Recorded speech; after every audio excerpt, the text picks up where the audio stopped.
y así nos gusta porque también la audiencia, por cierto, mantiene el interés y comparte con nosotros sus opiniones. Estábamos hablando del caso de Camila Flores, la senadora de Valparaíso, que saltó una vez más, digamos, a la fama.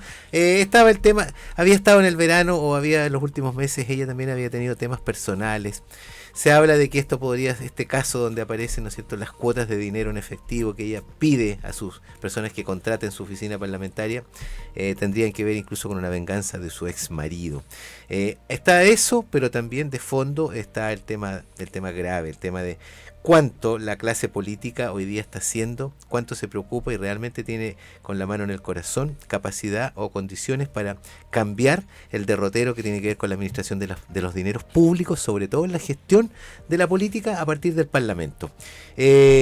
Alexis Oces, su opinión respecto del caso de Camila Flores. Miren, yo no voy a ser tan temerario como Kossuth de decir qué es lo que creo en particular si el hecho no ocurra, porque yo no tengo plata para contratar a un abogado.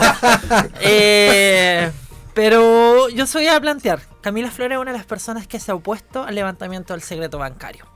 Cuando hemos planteado el levantamiento del secreto bancario a las autoridades, a las principales responsabilidades del Estado, a las fuerzas policiales, porque la corrupción básicamente se mueve en dinero. Entonces, cuando planteamos levantamiento del secreto bancario a las autoridades para poder tener una supravigilancia de esto y evitar procesos de corrupción, y si tenemos procesos de corrupción, rápidamente poder detectarlo, son por este tipo de situaciones. Pero claramente tenemos una situación en donde tenemos gente que vive una realidad paralela, porque no una o 2 semanas antes de lo de Camila Flores, se supo que, por ejemplo, teníamos senadores que rendían 44 millones de pesos entre boletas de benzina, arriendo y peaje. Noticia del 20 y algo de marzo, ¿cierto? Entre eso tenemos, bueno, el expresidente del Senado, el senador que es por la metropolitana, Osandón, muchas gracias, y la presidenta del Partido Socialista hasta hace poco, no sé si aún, también Paulina senadora, Bodanovich. Es senadora. Recién reelecta. Sí, pero no sé si era presidenta todavía del Partido Socialista, por eso sigue siendo. Entonces, ellos presentaban, Osandón 44 millones, creo que Paulina unos 30 y algo, en benzina, peaje, dentro de su función de senadores, también de presidente en algún momento, el responsabilización del Senado, pero uno dice, y es parte de lo que dice Kossuth, ¿en serio esa cantidad de dinero se discute? ¿En esa realidad viven? Entonces, cuando planteamos que nuestros representantes, ojalá fueran representantes de la ciudadanía, pero si tú no vives o no cohabitas como vive la gran mayoría, realmente vas a legislar desde una realidad paralela.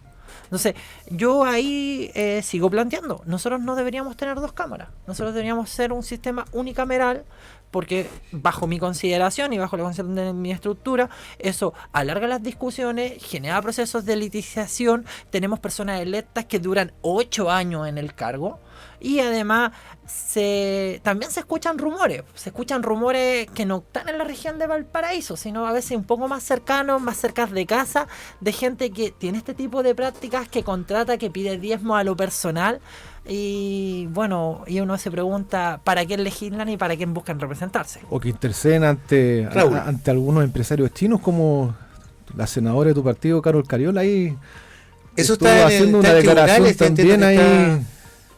Se te olvidó mencionarla. Pero está en tribunales, es una procesión de investigación que no ha avanzado y que de momento no se ha demostrado ningún caso de corrupción. Raúl, tu opinión de ahora, los senadores y diputados tienen la obligación de hacer vínculo, de representar y también de buscar generar lazos con los procesos internacionales y nacionales. Mira, yo voy a con respecto al tema de la senadora Camila Flores, yo creo que lo más importante es primero partir diciendo de que a todos nos asiste la presunción de inocencia, por lo tanto me voy a referir a este tema en forma general. Más bien del fenómeno de lo que ocurre, de los sobres, de las cuotas, Raúl. Yo creo que eso sí. Honorable diputado, honorable senador, honorable diputado, honorable senadora. ¿Por qué la palabra honorable? En algún momento, si yo mal no recuerdo la historia en general de los parlamentarios, no solamente en Chile, eran honorables porque tenían esa categoría de servir ad honorem. En algún momento se les empezó a pagar. Ad honorem, honorable. Sí, claro. En algún momento se les empezó a pagar. para asumir esta función. ¿Por qué? Porque en las épocas antiguas quienes accedían a estas cuotas de poder eran personas que venían de una élite. Por lo tanto, se comenzó a configurar un fenómeno en el cual el resto de la población quedaba alejada de esto, y por lo tanto, evidentemente lo que se logró hacer es que democratizar el acceso al poder y se empezó a pagar una dieta. Esta dieta además trae beneficios, no solamente el poder, y es lo que nosotros estábamos comentando en el entretiempo. Para mí tiene que ver con un tema de cuna. Yo tengo una percepción distinta de lo que es la vida, quizás. Y sobre todo el servicio público. El servicio también, porque ¿cómo tanta ambición en general? Ese es tu cuestionamiento básico, más bien a la reflexión más bien a la naturaleza humana. Ambición, si tú ya tienes un tremendo sueldo, tú ya tienes tremendas asignaciones que te permiten recibir ese sueldo completo para el bolsillo. Y aquí, desde mi punto de vista, yo creo que lo que hace falta es transparencia y contrapesos. Las asignaciones no tendrían por qué verla al mismo Senado, a la misma Cámara, debería verlo un tercero, un organismo distinto que sea transparente y de cara a la ciudadanía, y que también tenga indicadores de gestión, qué es lo que estáis haciendo con esa plata, porque finalmente no es plata tuya, es plata que pagamos entre todos. Y también quiero referirme muy brevemente a lo que decía Alexis respecto al tema del secreto bancario. Yo no estoy para nada de acuerdo con esa, porque siempre que hay temas de corrupción se dice hay que levantar el secreto bancario. El secreto bancario está levantado en Chile hace mucho rato, se hace como corresponde en un Estado de Derecho. Cuando hay una sospecha de algo, para poder invadir tu privacidad, tú tienes que ir a un tribunal y un juez de garantía tiene que acceder a levantar el secreto bancario de cualquier persona. ¿Y por qué lo digo? Porque es súper importante entender de que la privacidad no va solamente en los hechos que normalmente nosotros estamos acostumbrados, por ejemplo, lo que es la privacidad del correo, lo que es la privacidad, la inviolabilidad de tu hogar, por ejemplo. A nadie se le ocurriría en su sano juicio pedir que, por ejemplo, frente a la ola de criminalidad que tenemos, decir que, oye, cualquier agente del Estado, cualquier policía, cualquier fiscal pudiera entrar en tu casa y revisar tu casa sin ninguna orden judicial, solamente con el argumento de decir, oye, ¿sabes qué? En las casas también se ocultan las drogas, en las casas también se oculta el dinero. O decir que todas las personas tienen que sacar sus cortinas, porque en las casas también se reúnen los criminales muchas veces a planificar sus acciones. No puede ser. La privacidad es uno de los elementos, una de las garantías que nosotros tenemos como ciudadanos frente al Estado. Artículo 19 de las garantías constitucionales. Entonces, ahí está. Lo que corresponde es que cuando tú tienes una sospecha de algo, sí, tú puedes ir a un tribunal y levantar esto. Ahora, en el caso de los servidores públicos, sí yo creo de que debería haber un nivel distinto, o por lo menos que sea un poquito más fácil acceder a esos datos, no frente a la ciudadanía. Yo creo que ahí estoy completamente en desacuerdo. Es que eso es lo que planteamos. Cuando hablamos de levantar el secreto bancario, no significa esta pantomima de decir qué es lo que se hacía la contracampaña, decir no, le van a ver si usted compra con la cuenta ruta algo o no algo. Es que eso es así. Lo que se plantea con levantar el secreto bancario hacia autoridades políticas o de importancia en el Estado, ¿cierto? Es básicamente tener organismos que puedan básicamente ante movimientos sospechosos o acumulación rápidamente poder revisar qué es lo que ocurre y levantar datos. Porque ahora lo que ocurre es que sí, tú tienes que ir a un juez, entregar todos los datos fundados de todo el proceso de por qué se va a pedir la apertura de un secreto bancario. Pero en el caso de un diputado o un senador, además tenés que pedir el desafuero antes. Entonces, tienes muchas más etapas. Entonces, aquí no es para todos, nuestra propuesta nunca ha sido para todos, es para personas que tienen una responsabilidad ante el Estado, ¿cierto? Dígase, políticos, no, en algún momento policía, yo recuerdo que dígase, siempre se planteó para toda la ciudadanía. Y en donde se avanzó ahora, hacia el todo es que ahora... Usted responsablemente, Alexis, habla de que por lo menos de su partido lo que se está hablando de secreto bancario tiene ese acote, esos límites, tiene que ver con quienes están en responsabilidad del Estado, policías, carabineros y principales autoridades del Estado sean elegidas popularmente. No es universal. No es universal. Para que sea el diálogo, Cosut, no, frente a este tema del secreto también, ¿cuál es tu postura? Es que a mí lo que me llama la atención que, de verdad, que un gobierno como este, en donde un presidente dio instrucciones de que no hay autoridad que no tenga que usar corbata, con lo cual yo no estoy para nada de acuerdo, porque la formalidad y la capacidad, digamos, de trabajo y la honestidad no se mide a través de la corbata, y que al mismo tiempo hoy día no sea capaz de proponer una medida tan importante como, por ejemplo, el que sus autoridades o las autoridades de gobierno, también se hizo el test de pelo. No se olviden que también va a proponer que las autoridades hagan el test de pelo para efecto, o el test de...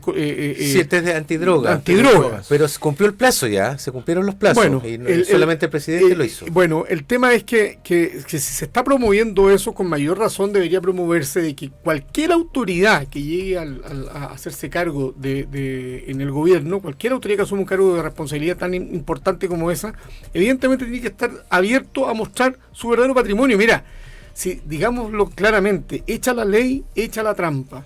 ¿Cuántas veces en el camino se va descubriendo que las personas que han tenido que mostrar su patrimonio al momento de presentarse como candidato, cosas por el estilo, una vez cuando ya están en ejercicio, vamos descubriendo de que mostraron la mitad de las empresas en las que participa, mostraron no 5 casas como las que son las que tienen términos reales, sino que mostraron 1 o mostraron 2. Entonces, siempre ese subterfugio, siempre, y eso genera desconfianza.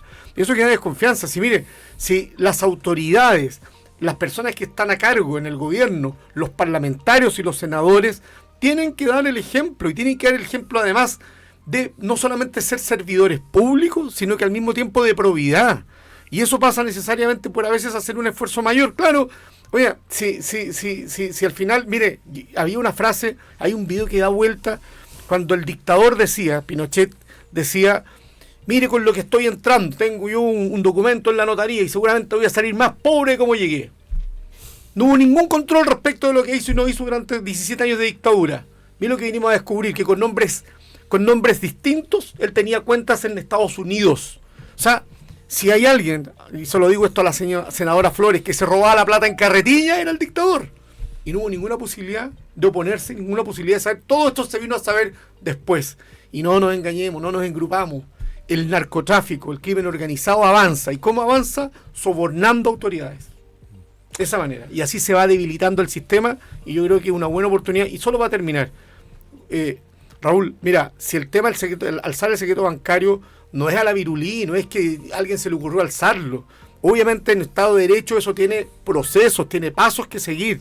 Y son instituciones y los jueces, en este caso los magistrados de la República, son los llamados a resolver respecto de esos temas. No es una cuestión que se haga las tontas y a las locas, pero insisto, las autoridades no están exentas y las autoridades tienen que ser capaces de someterse al escrutinio público las 24 horas durante los 7 días de la semana. Bien, tenemos minutos y quisiera que nos refiriéramos un poquito también qué expectativa tienen frente al anuncio que hará el presidente de la República, José Antonio Kast, de este proyecto de ley de reconstrucción nacional que tendrá lugar el anuncio el día miércoles, en 2 días más. Sin embargo, ya hay harta discusión, hay harta advertencia de parte de la oposición, vamos a decir, muchos ojos abiertos, muchos oídos muy también pendientes. Este es un tema de máxima importancia porque va a definir seguramente el derrotero del gobierno. Sí, este es un super proyecto de ley que involucra alrededor de 40 grandes medidas y que tiene que ver con varios ámbitos, donde se entrelazan también funciones ministeriales distintas y sobre todo desafíos que hoy día tiene a un porcentaje de la ciudadanía muy contento y muy expectante, y a otro lado también a un grupo los tiene bastante preocupados y muy alerta respecto de cómo viene eso. Refinámonos un poquito eso. Te invito, Raúl, a que comentes desde la perspectiva obviamente del partido del presidente, que cómo se trabaje, cómo se espera que llegue ese anuncio el día miércoles. A ver, el día miércoles el presidente va a hacer una cadena nacional en donde se va básicamente a referir a este proyecto de reconstrucción que tiene varias aristas. En el fondo lo que se pretende hacer es darle forma a una iniciativa que en el tiempo va a permitir que Chile pueda recuperar el dinamismo económico que ha perdido y que lo ha perdido.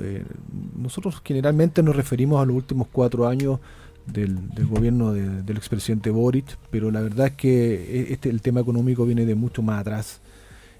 Hubieron reformas estructurales. Ya la década del 2010 empezó a mostrar un Chile que no crecía. Y después terminó cayendo en esta reforma tributaria que hizo el gobierno de Michelle Bachelet, luego la reforma educacional también, y el tema es fundamental. Un país que no crece, un país que no tiene inversión, es un país que está estancado, que vive de los ahorros, que lo va consumiendo poco a poco, y la verdad es que si no hay crecimiento nunca vamos a poder salir de este estancamiento. También tiene que ver con seguridad. Hay seguridad para invertir, seguridad para quien llega a Chile, seguridad para las pequeñas y medianas empresas. Está el tema también laboral. Es súper importante entender de que cumpliendo con las promesas de campaña también hay que entrar a picar, como se dice, en entregar dinamismo al mercado laboral. Nosotros tenemos un mercado laboral hoy en Chile que está es demasiado rígido. Cuando uno es emprendedor, pequeño emprendedor sobre todo, es el que más lo sufre. Los grandes, todos sabemos que tienen estudios de abogados, qué sé yo, de contabilidad, tienen equipos. Cuando uno está empezando, normalmente se te coloca todo cuesta arriba. Y además, yo creo que va a ser lo más importante, tiene que ver con la reconstrucción en cuanto a lo que pasó en el último tiempo respecto a los incendios. Parte de la gran crítica que se le hizo al gobierno anterior tiene que ver con esta falta de efectividad respecto a reconstruir Chile de las catástrofes que existieron. Y eso yo creo que además va a significar un impulso importante en la economía, porque cuando se reconstruye algo, todo el mercado se coloca a disposición de eso, y finalmente en las áreas en donde se va a desarrollar va a generar un dinamismo económico importante. Hay tensión en el tema ambiental, Raúl. Se espera que claro, en el tema ambiental, ¿qué crees tú de eso en particular? En el tema ambiental, yo apelo también a lo que es el sentido común. Si finalmente se le ha dado mucho énfasis a esto de que si es un bicho más, un bicho menos. ¿Te acuerdas de la ranita? Claro, y todos los decretos ya, que se retiraron, que se volvieron a colocar y qué sé yo. Pero no nos olvidemos que en el gobierno anterior se dejaron de construir hospitales porque se encontraban, qué sé yo, arañitas en alguna parte. Se dejaron de construir casas sociales, viviendas sociales, porque habían restos que después tenían que ver con cerámicas que muchas veces ni siquiera se identificaban si realmente tenían que ver con valor, tenían valor arqueológico. Yo creo que las cosas pueden ir de la mano sin los ismos, eso es lo importante. Ya, eso es un poco sin los ismos podemos avanzar y colocarnos de acuerdo. Fijar postura en eso, perfecto. Alexis, José, ¿qué expectativas o atenciones que ustedes están poniendo en lo que vendría a ser este proyecto, este paquete de medidas que habla de viviendas, que habla de reactivación económica, que habla de temas ambientales, que habla de orden fiscal, también se habla, ¿no es cierto?, auditorías, tiene varias aristas? No sé si mucha expectativa, quizás preocupación, porque igual tenemos un conjunto de contradicciones. Le intentan poner el título de proyecto de ley o conjunto de proyectos de ley, porque es como una ley, es como un proyecto de ley tutti frutti, viene de todo dentro. Un misceláneo, ómnibus le dicen en Argentina, claro, ocupando el nombre de Argentina. O muy asociado a la serie, uno de estos días se puso de moda la serie de Malcolm nuevamente, porque salió como una versión remasterizada, y ahí podríamos decir que es como el pastel de sobras de la serie de Malcolm. Esto es como un proyecto de ley de sobras, así como de todo un poco revuelto. Pero ¿qué es lo que ya visualizamos? Nos preocupa un poco que va la retórica del gobierno que te dice: queremos que Chile crezca, pero le vamos a bajar los impuestos a los ricos, porque bajo la tesis que plantean, que no se ha demostrado en ninguna parte del mundo, y no hay ningún experto académico, ni siquiera de derecha, que lo diga, que dice: si bajamos lo suficiente los impuestos a los ricos, vamos a recuperar lo que se baja respecto a una mayor inversión, porque básicamente va a chorrear la plata. Y eso te lo dicen distintos estudios, y lo asevera que no ocurre. Y no ocurre, básicamente el Estado tiene menos dinero. Y si tenemos menos dinero, no vamos a poder responder a las necesidades que tenemos. Entonces, la respuesta no es solo bajar los impuestos, sino ver claramente cómo hacemos los recursos más eficientes. Y por ejemplo, ahí nos podemos vincular a lo que hablábamos anteriormente. Bueno, entremos a discutir realmente cuál es el sueldo de alguna autoridad en el Parlamento, el nivel central, una redistribución para que sea idóneo. Y discutámoslo de buena manera, más allá si somos gobierno, no somos gobierno, en qué lado estamos, porque en general varios sectores dicen: no, bajemos los sueldos, cuando no son gobierno, y cuando son gobierno como que a la gente todo el mundo tiende a olvidar y sí. yo creo que hay que hacerse una autocrítica importante desde mi sector. Ahora, ¿qué me preocupa también? Que este conjunto de propuestas de ley, que a veces baja los estándares de calidad en alguna área, nos lleva a situaciones como la que está ocurriendo en Argentina. En Argentina ahora, por ejemplo, le devolvieron embarques de carne desde China porque no cumple con los estándares de calidad después de las reformas que hizo Milei. Entonces, eso te afecta mucho más la economía que no seguir vendiendo. Entonces ahí uno tiene que decir, porque claro, es re fácil decir, no, es que la arañita esto, es que como si fuera un problema, no es que sea un problema. Es que se simplifica un proceso más complejo de cuál es el estándar de calidad que quieres tener en conceptos biológicos, en conceptos históricos. Entonces ahí lo que claramente hay que hacer es fortalecer las instituciones para que los procesos sean más expeditos, más rápidos y no se retrasen los procesos meses y meses.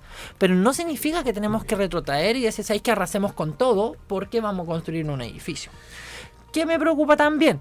Que se supone que nosotros íbamos a tener auditoría y ya no las vamos a tener porque son muy caras. Se lo dijimos en campaña, nos dijeron que no iba a ser así.